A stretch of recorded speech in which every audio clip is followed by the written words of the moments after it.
All right, wonderful people, welcome back to this wonderful channel where we bring you back-to-back updates and information as City Hot. In case it's your first time of joining us on this wonderful channel, kindly go ahead and subscribe, like, comment, share, and also remember to on your notification button so that whenever our news is dropping, you will be the first to collect it.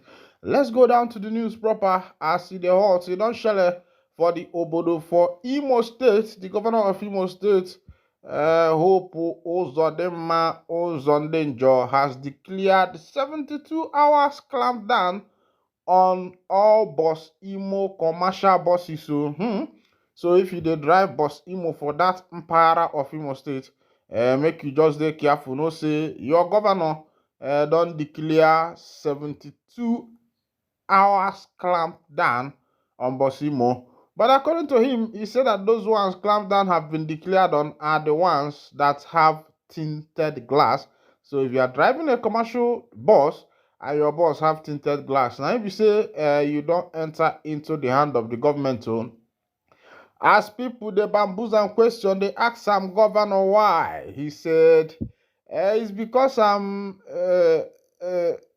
he said he explained that the 72-hour clampdown on tinted commercial buses was due to their use in criminal activities such as kidnapping and armed robbery.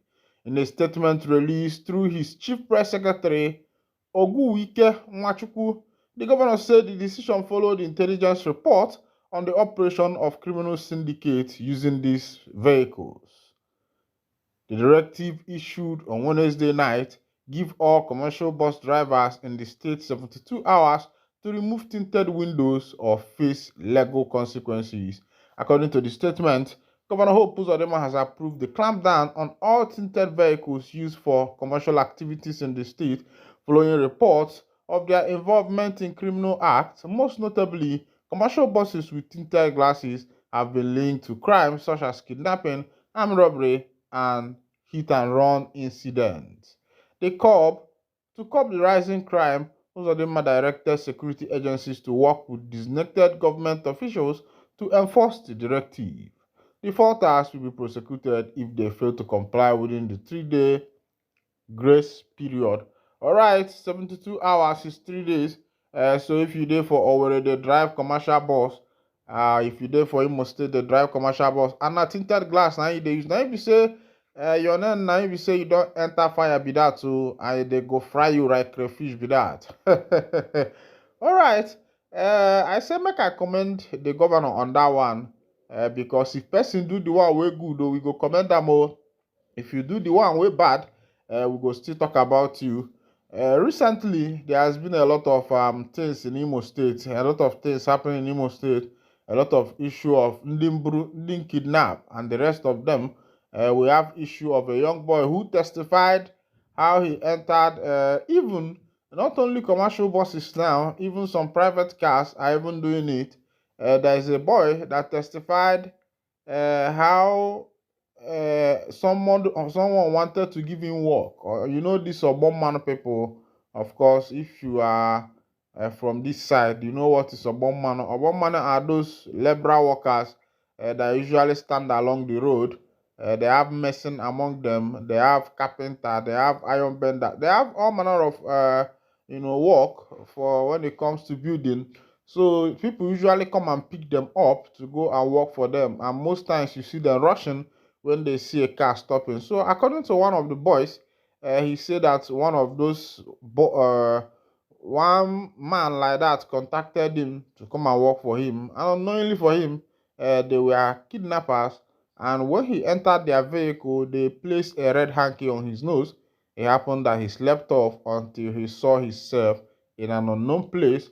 But fortunately for him, one of the kidnappers had mercy on him and found way to release him.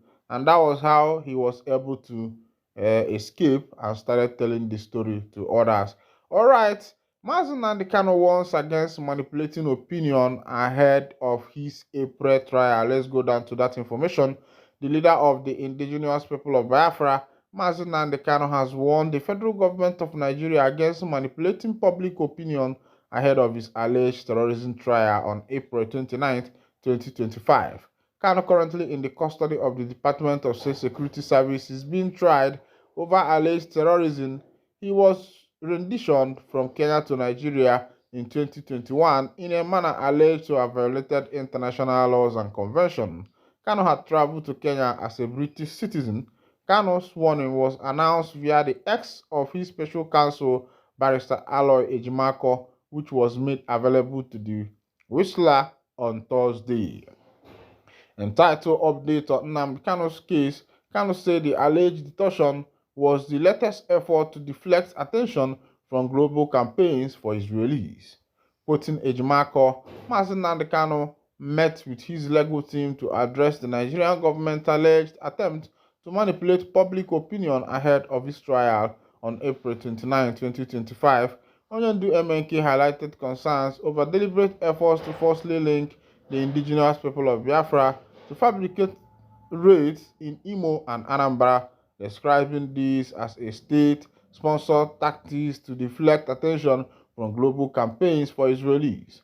In response, Kano has instructed his lawyer to formally engage the United States and the European Union to conduct an imperial investigation into the wave of state-sponsored insecurity in southeast Nigeria. We remain committed to truth and justice. Alright, this one is coming from Mazi Nnamdi Kano's lawyer as his court appearance approaches that is supposed to take place on the month of April 29th, which is this month. And Kano has warned that the government should not manipulate the public opinion, thereby linking him to some of the linking IPOB to some of the insecurities that have been ravaging the state. Of course, you know that recently there has been a lot of issue of insecurity as regards the state. There has been a lot of buying, there has been a lot of burning of houses, committing arson, and the rest of them. And the government is not making any move to stop this thing anytime soon. The other time, the director of ESS said that everybody should protect themselves. And I was wondering, how can people protect themselves? What arm or ammunition do they have to be able to protect themselves? And I'm still worried about that. All right, in other information, remember that as it is now, PDP candidates, PDP party members have been defecting to APC. And I was wondering, is this because of upcoming election of 2027? You can see that Nigeria has no balance again. Before, we have PDP and APC. They were the top party, and we have other parties like NMPP. We have the Labour Party, which came up recently. We have other parties like the Action Congress and the rest of them. But as it is, PDP, who happens to be one of the bourgeois when it comes to the Nigeria political sphere, all of them are now defecting to APC. You can see that this country is not the country you can bank on, because everybody is fighting for their pocket. If all the PDP members should be would have the mind to leave their party, a party they pledged allegiance to, a party they pledged allegiance to uphold its manifesto, and as it is now, all of them have defected. They are now moving to APC. Even the president recently, gave order that the defection should pause. There should be pause on the defection because it's looking as if that APC has now taken over Nigeria. All the states, all the 36 states, each and every one of them are defecting to APC. Even those who entered into office with PDP ticket or entered into office with another party's ticket, all of them are now defecting to become the members of APC.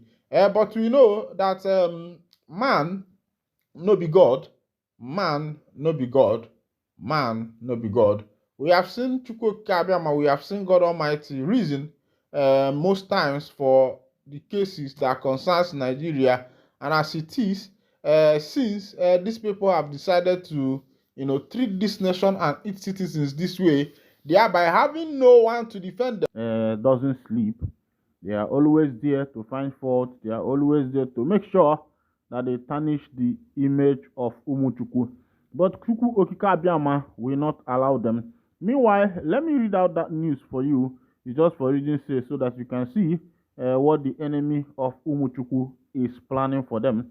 Meanwhile, on the same said date that they say that Simon Ekpa is supposed to be extradited, which is July 15th, 2025, he is scheduled for a court appearance also in Pijat, Finland, like T, so that you know that these people are just peddling lie about Chineke Chukwu goziri agozi. Let's go down to that information. The Finnish authorities have approved the extradition of Simon Ekpa, a controversial Finnish Nigerian separatist agitator, to Nigeria. The transfer is scheduled for July 15, 2025, following a ruling by the Pijat Hami District Court in Laiti on April 18, 2025. Ekpa, who refers to himself as the Prime Minister of the Biafra Republic government in exile, has been at the center of escalating separatist rhetoric targeting Nigeria's southeastern region, contrary to persistent claims in Nigerian media and some official quarters. Ekpa is not affiliated with the Indigenous People of Biafra (IPOB), a group that has repeatedly disowned him.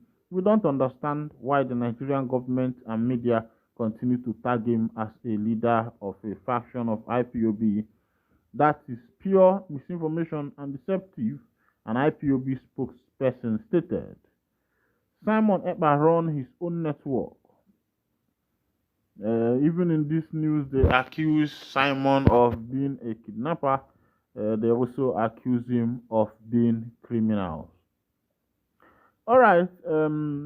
Now that Simon is no more in the picture, that he has been arrested by the Finnish government for some interrogation and questioning.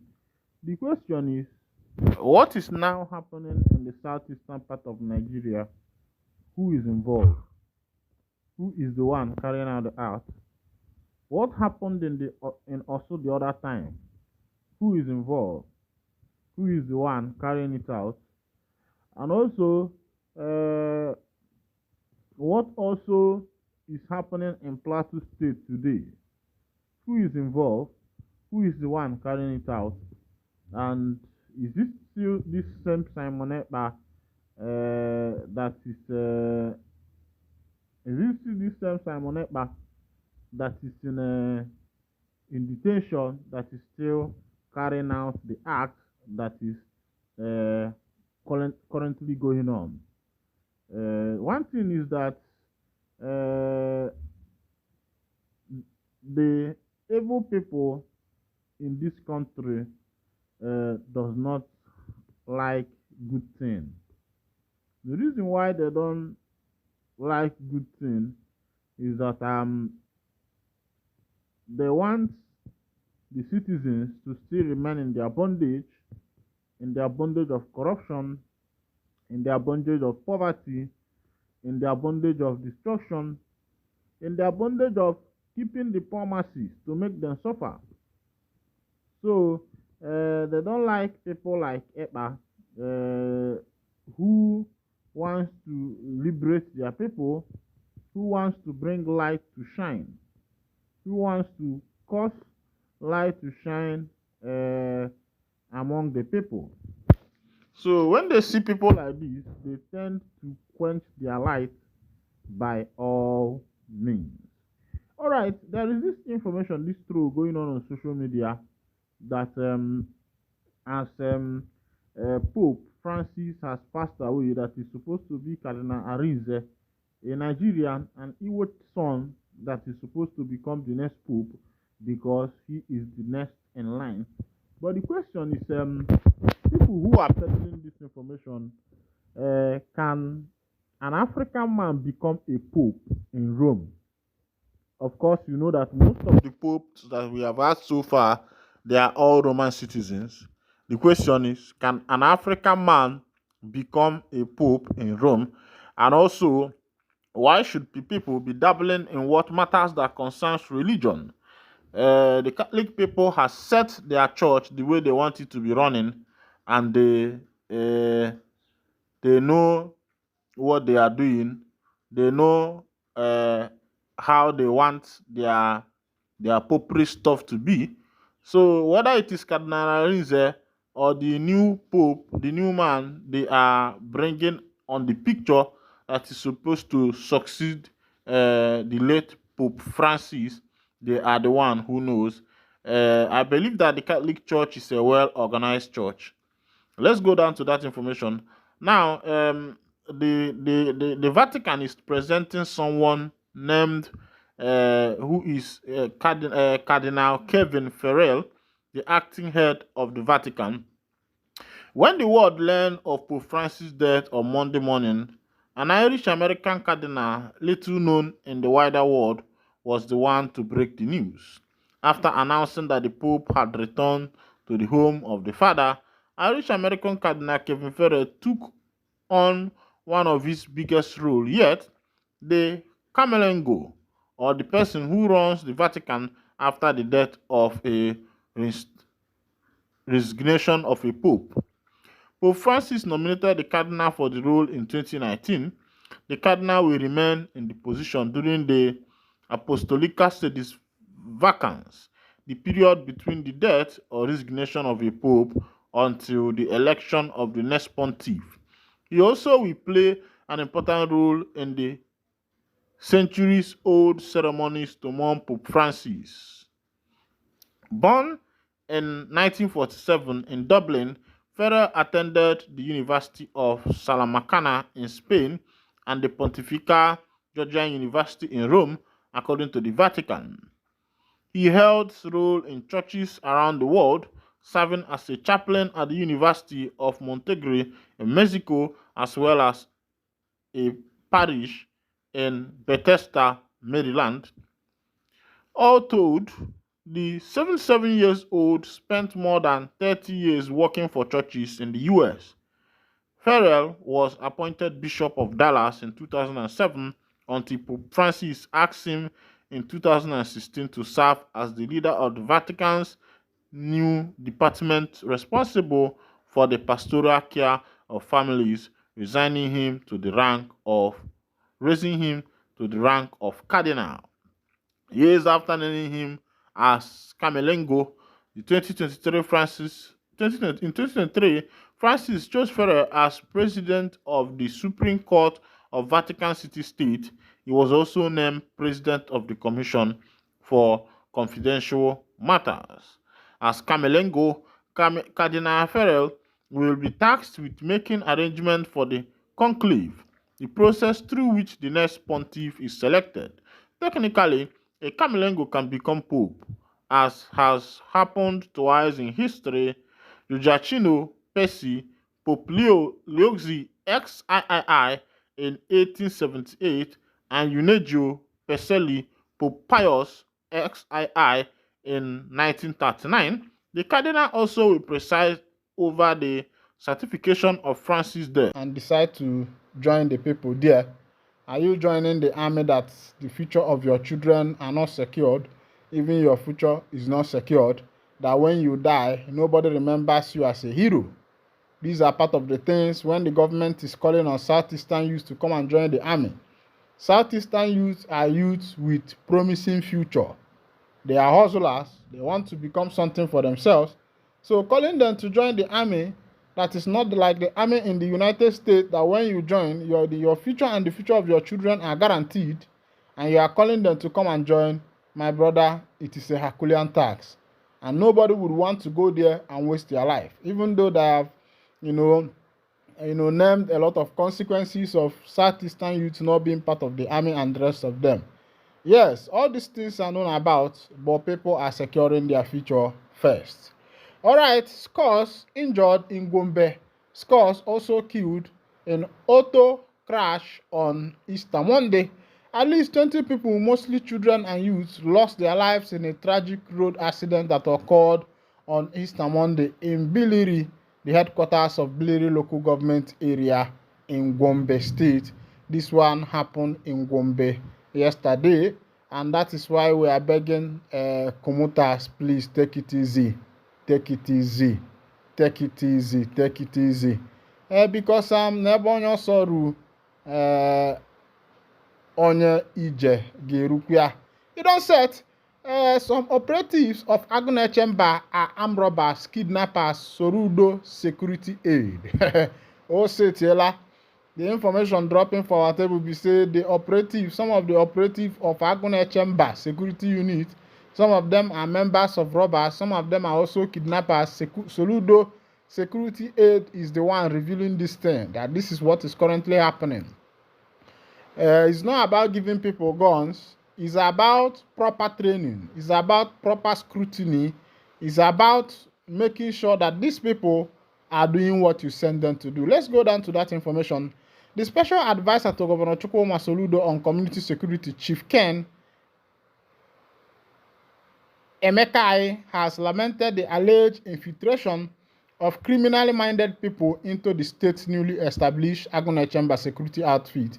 Reacting to reports that some operatives of the Agone Chamber are now extorting people using guns, Emeka said that every member of the outfit will be properly verified to fish out the bad ones in the system. He also warned about the improper conduct of some of the operatives who act as if they were above the law, adding that a situation whereby they extort people they are expected to protect is unacceptable. He said the reason the governor, Professor Chukwuma Soludo, established Agone Chamber and Operation Udogachi is to drive away criminals in the state. It is not for the operative to start tormenting people they are expected to protect. We have found out that some of the people who, as Agone Chamber during the day, became kidnappers and armed robbers at night. Some of the operatives claim they have not been paid, and that is because they have refused to present themselves for verification as required by law. They have been dodging from this verification exercise since January. Those who want to be paid should go for profiling to enable us know if they are actually members of Agone Chamber and to ensure that they do not have questionable character. Very soon, anybody who claims to be a security operative in any community in Anambra State without subjecting himself to the profiling process will be treated like a criminal because such a person has something to hide. The Anambra State Homeland Security Law is very clear on the issue of knowing where every gun in the state is at any point in time and those keeping them. All right. Matter don't change hand. You inaugurated security outfit and you are not feeding them. You are not paying them salary. What do you expect from such a people? It is not about giving the monkey a cup. It is about taking the cup from the monkey. All right. The Catholic Church mourns the demise of the famous Pope Francis. Former governor of Anambra State have mourned the demise of Pope Francis. When news broke of the passing of His Holiness Pope Francis, the world paused in reverence, mourning a man whose papacy redefined the essence of humility, love, and inclusion in the Catholic Church. Among those most deeply touched was His Excellency Chief Willie Obiano, former governor of Anambra State and a knight commander of the Pontifical Order of St. Gregory the Great, who offered a heartfelt tribute rooted not just in faith but in personal experience. For Chief Obiano and his family, Pope Francis was not merely a distant religious leader seen through Vatican windows or a papal broadcast. He was a man they had encountered up close, a figure of immense spiritual stature, who remains astonishingly grounded in his humility. It was on January 15, 2020, at the Vatican that Chief Obiano was invested with the papal knighthood of the Commander of the Pontifical Order of St. Gregory the Great, KCSG, one of the highest honors of the Catholic Church bestowed on laypersons. The recommendation came from Most Reverend Valerian Okeke, Archbishop and Metropolitan See of the Ecclesiastical Province of Onitsha, through the Vatican Secretary of State, in recognition of Obiano's service to the Church of God from childhood. The honor approved by Pope Francis himself places Chief Obiano among a distinguished cadre of Catholic globally who have offered exemplary service to the Church, the community, and humanity at large. All right, I say may the soul of the Pope rest in perfect peace, and we pray also that he will find place in the bosom of the Lord. All right, pro Fubara supporters protest demand reinstatement. This one is happening in River State as as people who Fubara supporters are protesting that he should be reinstated into office. Of course, you know that as it is, that protest is not valid, as the president of the Federation of the Obodo of Nigeria has given his order stating that the caretaker, the administrator, will be there for 6 months before any other thing uh, will be done as it is. All right. Of course, you and I know that based on the president's decision, Pasha Day there, of course, everybody will not talk about it. But be that as it may, we thank the Chukwuka Kabem. As it is, NNPC has given information that fuel price will be reduced to 880 naira in Lagos and 935 naira per liter in Abuja. I wonder why the differences in location. Are we not, is the people not one? All right, this is where I'll be winding down the curtain. Thank you for listening. God bless you.